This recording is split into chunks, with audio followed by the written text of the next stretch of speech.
Arratsaldeko 6:23 minutu, gaur irailaren 1. Kalean goazela ematen dizkiguten flyer, publizitate eta paper mutur gehienak zuzenean zakarretara botatzen ditugu, Baina ez dakigu zergatik erreparatu genion Kontxako hondartzan eman ziguten triptikoari.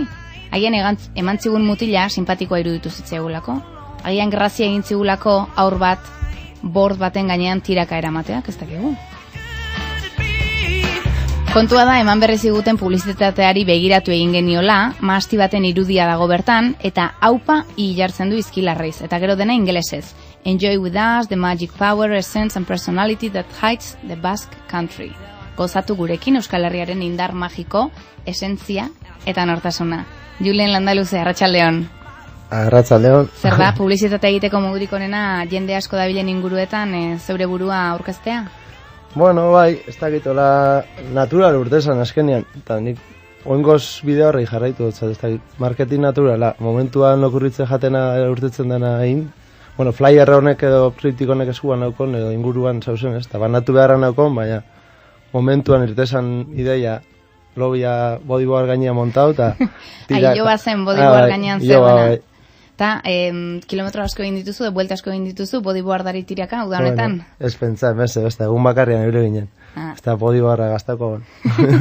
Zegu Kontxako hondartzan ikusi zintugu, baina ez dakit, enon gehiago ibili zara, zure flyerrak banatzen? Ba, gila zan, ibili nintzen, hotel eta leku, taberna eta, azkenean zerbitzu turistikoa ematen dago leku askotan utzi dut flyerrak ez, baina holan aipatzeko hondartzan, egia esan Kontxako hondartzan ikusi notzun egun hortan, eta aurreko egunean Zurriolako hondartzan aritu nintzen hor flyer batzu banatzen, eta azkenean kontuatu nintzen ez, egun pare bat egon nintzen, eta lehenko egunean kontuatu nintzen jentiak esotzara kasu asko ditzen, eta jentiak beste batzuk esabila nahi hartzia, bez, eta bueno, esanan, probaukote zeo zerro paritzen, zeo ze berezitxua ditzen, ez? Eta horrengo gunean fanitzen zagardau botella batekin, eta gure aspiko pintxo batzukin. Eta alata kostetan zan, jendia bihurtuta, edo... Eta ze bilizinen ondartzan zagardau botella hartuta? Bai. Bueno, jendea erakartzeko sistema egokien. Bueno, hori pentsan, bai, muten da bat, ematzuin sotzien klasia, bai. Aizu Julen, triptikoan zu agertzen zara, zure kamiseta zuria jantzita, baina poltsikoa du alako baserritarren kuadrodun pañoloaren estampatu duna, pañoloa ere bai, eta txapela jantzita, eta igual etorri zara irratira. Hombre. Txapela eta guzti. Kaskoa jantzeko ere ez duzu txapela kendu. Egun berezia da hor. Ez pentsa, ez da egune hona sola jaten, baina. Lanean ari zarenean bai? Lanean saiatzen azeruten, ez? Zozer desberdintzeko estian artia mentzat. Aupai, hori da zure paper hauetan irakurri duguna, Euskal Herriko familia enpresa bat gara, bisita artisauak antolatzen ditugu. Hori da Aupai, Euskal Herria beste modu batera bisitatzeko modua eskaintzen duen taldea? Bai, hori da. Azkenian nik turistakin neukio tratu azken urteetan, hondartzan, surfeko klasiak muten, eta konturatu naz, turista horrek... ez diela heltzen, ez? Euskal Herriko leku askotara, eta leku horrek asko ikusteko, ez? Eta sentiarazteko, ez? Eta orduan, hortik etorri zen apurtxo bat esperientzia honek eskaintzeko gogo hori, ez? Zure impresioa zertzen, adibidez, Zurriolako hondartzan topo egiten zenuen turista horiek, ez zirela Donostiatik ateratzen?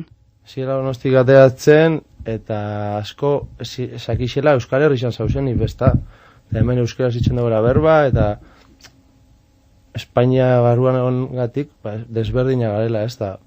Asko horren estia ezien konturatzen, eta beste asko konturatu harren, ez, apur bat, edo eukiarren gogua, apur bat, leku ezberdinak esautzeko Euskal Herrixan, ez, bakarrik ausartzen die Bilbora faten, edo Biarritzera, edo leku, azkenean ezagunetara, ez, kanpuan be, azkenean poliki-poliki leku horrek, Bilbo beti ezaguna izan da, ez, baina Biarritz bai, baina apura lekua popularra dian eta arafaten da jendia, ez da usartzen hortik kanpo ertetzen, eta nik behar hori ikusi dut, ez? Eta horregatik sortu duzu Aupai.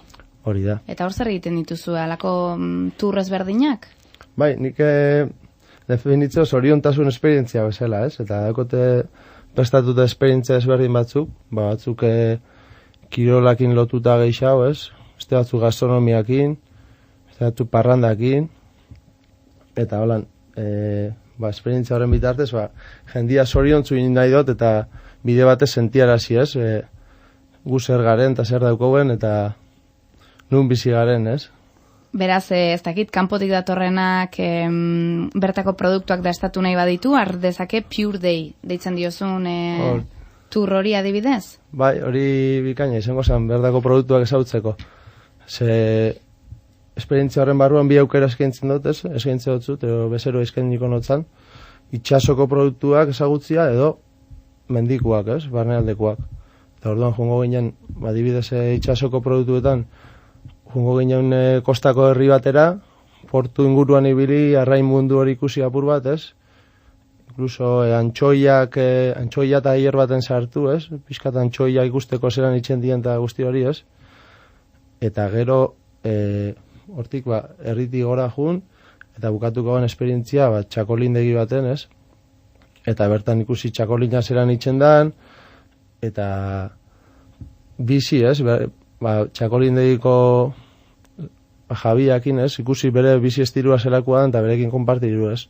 Apurtxo bat. Eta bide batez, bertan dastatu, egunean esperientzia horren ziar, guzteko jakun ikusion produktuak, erakarri duzkunak aukeratutakoak, ez? Dastatzeko aukera emun, ez? Hori da, zuke eskaintzen duzun itzulietako bat, irakurri dugu baita ere, Funny and Crazy Party Day. Bai, hori prestatut... Festa eta jaia. Hori da. Bai, talde handientzako, adibidez despedidak, ero kuadrillako festak, ero gentiak... Eta nora eramango baituzu? Nora, dana ez dut esango, baina nahi gozu... Esan aldotzut, ziren hasiko gitzela herrikirol saio batekin, ez, bitalden artian. Gero hortik jarraituko gauen 11etako bat inoztian.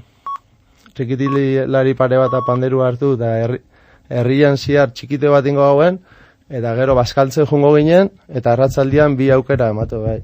Edo bakillakin, ez, esen txikiakin jolastu, bai. Edo traineru baten sartu, eta dano batera arraunin, ez. Lehengo bale arrantzalia bezala, ez? Eta hori zengo zanta, hori pixkatik sortu, begiratzen kuadrilla hondi isai, eta espedidak, eta azkenian ondo beti pasako, ez? Apur bat egun holan txorrotxo bat eukira bideauen jendiantzako, ez? Ja, guk hemen zure triptik honetan guztia ingelesez dago, jarrita, baina ez dakit, kontatu duzun planean, badirudi hemengo jendeak ere, ez, parte hartzeko moduko proposamenak direla zureak. Bai, egixe esan... Batez ere herrikiroletako kontu hau, eta gero... Bai, nik uste... Bigantxekin ibili, eta...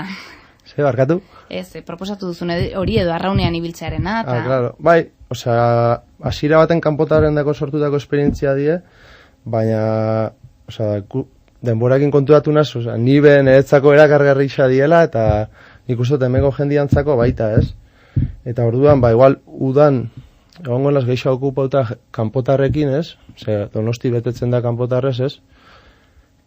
Baina negua hemen luzia da, eta beste kanpotarrez da goten, eta guztako jaten, igual, beste presio merkia gutxo baten edo, bertako jentia eskaintza hori, aukeria mutia, ez? Parte hartzeko. Bertako jendeak ere aukera izan dezake aupa turroietakoa egiteko. Bai, eta bai esan biharra daukot, aukera politxa izelik edala, azkenien nire esperientziak eskaintzen dut talde irekietan edo pribatuetan, ez? Eta talde irekietan dan kasu horretan, taldea izena izaten da bezala irekia da. Orduan, aukera politxa izelike nahazteko jendia, ez? Ikusiko jendia nimetan dan denboriakin, espero baietz, baina... Ja, kasu horretan guk izena emango nuke,